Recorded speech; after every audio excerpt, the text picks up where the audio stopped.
Que bom tê-los na nossa 10ª aula da matéria de Cristologia. Eu espero que o aprendizado tenha sido, até este momento, bastante absorvível à sua mente, ao seu coração, e que Cristo superabunde na sua vida pelas Escrituras, assim como Paulo falou, que habite em vós ricamente Cristo Jesus. E esse habitar de Jesus é um habitar pelo Logos, né?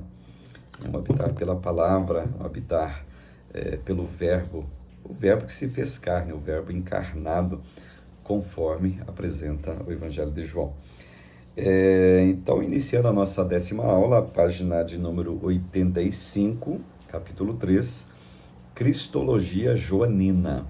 Nós observamos na aula de número 9 a cristologia dos evangelhos sinóticos. Observamos, como eu falei desde a primeira aula, nós não temos a pretensão nenhuma, seria até soberba, não só minha, mas de qualquer pessoa, em dizer que o assunto está encerrado, que não tem-se mais nada para dizer. Claro que isso não é verdade, evidentemente. Não tem como alguém encerrar o assunto chamado Cristo. Desculpe aqui, ele é encerrável. Não tem como a gente, em poucas aulas ou poucos vídeos, dizer tudo que Jesus é.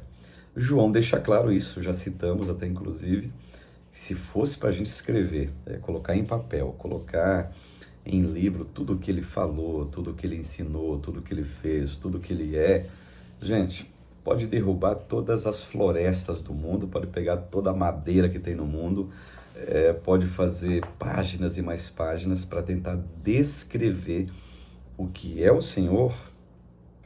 Vai faltar página, vai faltar floresta, vai ter um desmatamento total no planeta e a gente não vai conseguir esgotar o assunto Jesus. Ele é inesgotável. Portanto, página 85 da nossa matéria, para quem tem, tratar um pouquinho sobre Cristologia Joanina, o que apresenta-se sobre Jesus no Evangelho de João. Como mencionamos, podemos distinguir entre duas abordagens cristológicas gerais. Baixa Cristologia, que enfoca o aspecto humano e histórico de Jesus, e a alta Cristologia. Eu não estou desmerecendo, e nem a matéria está desmerecendo nenhuma das abordagens.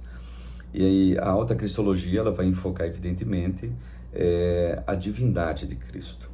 O Evangelho de João é a obra-prima da alta teologia do Novo Testamento, pois nela temos, em forma de narrativa, uma exposição e defesa da divindade de Cristo. De fato, João explicitamente declara o que o motivou a descrever seu Evangelho, em seu penúltimo capítulo do Evangelho, ao explicar que seu livro não era um relato completo das obras de Jesus, aquilo que eu já citei aqui na introdução desta aula. Então, em João capítulo 20, verso 30 e 31, o evangelista ele diz o seguinte, abre aspas, Jesus realizou na presença dos seus discípulos muitos outros sinais miraculosos, que não estão registrados neste livro. João deixa claro isso.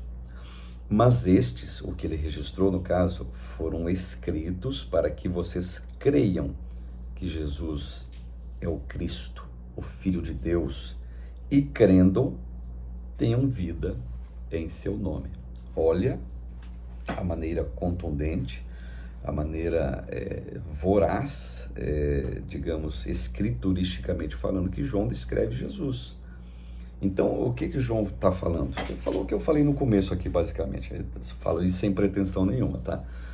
Que ele é muito mais. E outra coisa, esse muito mais que João descreve Jesus, ele está dizendo o seguinte, eu vi, nós vimos aqui o que ele fez. Eu começo o texto. Jesus realizou muitos outros sinais miraculosos na presença de todo mundo. Ou seja, todos os discípulos de Jesus que viram o que ele fez.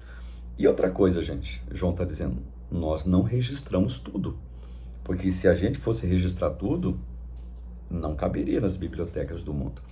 Então, esse documento do Evangelho de João, é um documento, digamos assim, cristológico, fidedigno, no sentido de deixar claro para nós que tem muito mais coisa que deveria ser registrada, mas o que está registrado já é o suficiente. Mas a questão é o seguinte: ele é o Cristo verdadeiro, ele é Deus verdadeiro, ele é o Messias enviado verdadeiro, e para provar isto, nós, discípulos, vimos muitas outras coisas que ele fez. É isso que João está dizendo, é isso que João está falando, é isso que João está deixando claro para os seus interlocutores. Por isso que o Evangelho de João, ele é o coração dos evangelhos. Ele é o evangelho, entendam, não estou dando menos importância para os demais, cada um teve a sua abordagem, mas o Evangelho de João, ele é muito contundente, e o mais contundente de todos os outros evangelhos, ao afirmar quem Jesus é, pelo que está escrito, e quem Jesus é por aquilo que nem foi escrito. João deixa claro essas perspectivas, né? Já expusemos vários trechos do Evangelho de João, na unidade número 1, por exemplo, né? Primeira unidade, né? Em especial durante nossa discussão da divindade de Cristo. Já falamos sobre isso, eu já deixei claro isso daí em vários pontos, inclusive. Ainda assim, vale a pena examinarmos as contribuições de João à cristologia, e ao retornarmos, digamos assim, ao livro, para uma rápida visita ao livro que é o Evangelho de João. Por exemplo, Jesus, página 86, ele é o Logos pré-existente. João capítulo de número 1, do verso 1 até o verso de número 5. Jesus é o Logos. Jesus, ele é o Eu Sou. João 10, do verso 7 até o 9, verso 11, verso 14, verso 15 do capítulo 10. Ele é o Eu Sou. Gente, isso aqui é tão contundente, isso aqui é tão poderoso. Página 88 e 89, estou aqui. Isso é tão contundente, tão poderoso, que remete, em língua hebraica, ao livro de Sefer Shemot, o livro de Êxodo, capítulo 3, versículo 14. Vocês estão lembrados, digamos assim, a inquirição de Moisés diante de Deus? Os filhos de Israel vai perguntar em nome de quem eu estou indo, qual é o teu nome? O que Deus diz? Bom, eu sou o que sou. Simplesmente assim, né? E essa mesma expressão, Evangelho de João, capítulo 10, Jesus cita essa expressão: antes de Abraão, eu sou.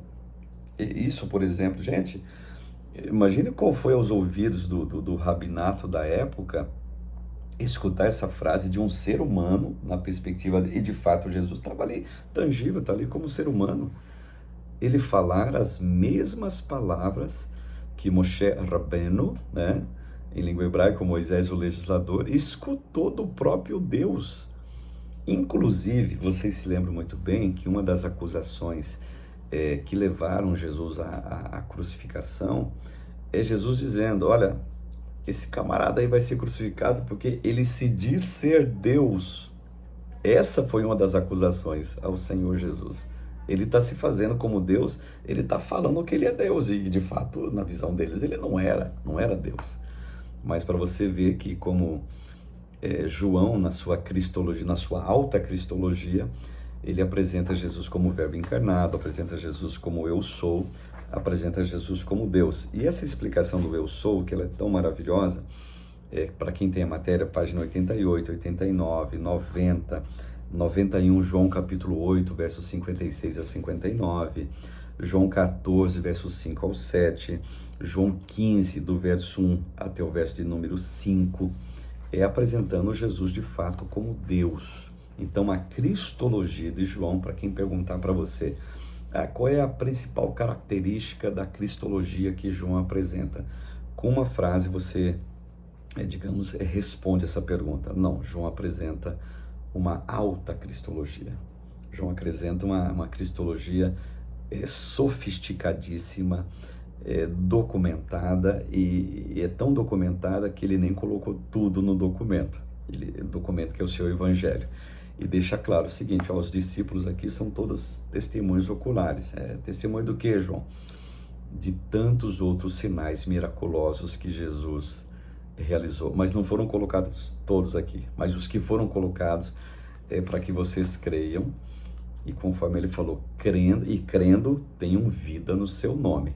E isso que João apresenta na sua abordagem cristológica. Pois bem, na página 92, uma outra questão para nossa reflexão aqui. Comente, olha só que interessante, os 7 usos que Jesus fez da expressão eu sou, proferidos por Jesus, e qual é a ligação que o termo apresenta junto ao Antigo Testamento, tá? Gente, eu posso até dizer que esse termo é um termo de libertação nacionalista, é um termo que está dentro da etnia e dentro do nacionalismo judeu. Por quê? Essa frase, eu sou o que eu sou, o Moisés vai escutar lá em Sefer Shemot, livro de Êxodo, capítulo 3, tá? Conforme eu falei para vocês, no momento em que ele está sendo comissionado por Deus, convidado por Deus, capacitado por Deus para tirar o povo das garras de escravatura de mais de 4 séculos. Então observe a contundência. Isso está, digamos assim, no imaginário, está dentro. Você citou isso daí, todo judeu vai saber. Ah, não, essa frase foi dita pelo próprio Deus para Moisés quando nos libertou do Egito, a terra de Mitzraim, tirou da terra de Goshen, nos deu para uma terra que mana leite e mel. Saímos de lá, 3 milhões de pessoas comandadas por Moisés. Começou nessa apresentação de Deus.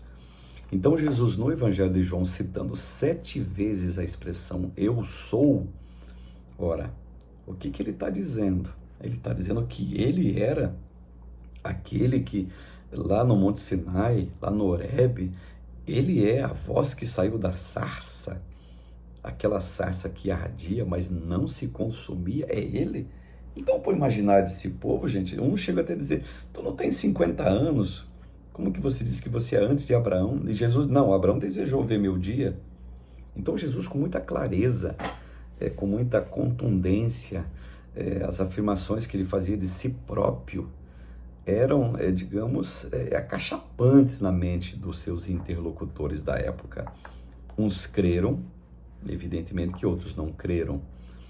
Uns trabalharam, digamos assim, para sua morte e crucificação, outros o tiveram como Deus vivo.